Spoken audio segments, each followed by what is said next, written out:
હવામાન ખાતાએ આગાહી કરી છે કે 7 તારીખે વધુ પડતી ગરમી પડશે। તેમ છતાં આપ મતદાતા છો, આપ લોકો બેસાડી બી શકો છો ને ઉતારી બી શકો છો।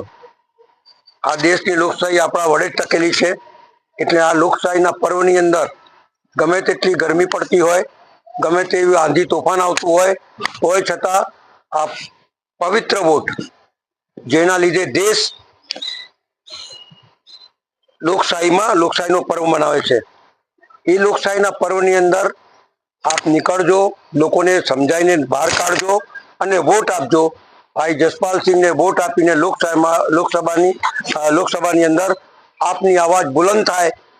લોકોના વડે ના ચૂંટાવો, પણ લોકોની સાચી દિશા, સાચી વેદના, સાચો અર્થ સમજીને આપ વોટ આપવા નીકળશો, ભાઈ જસપાલસિંહને જીતાડશો।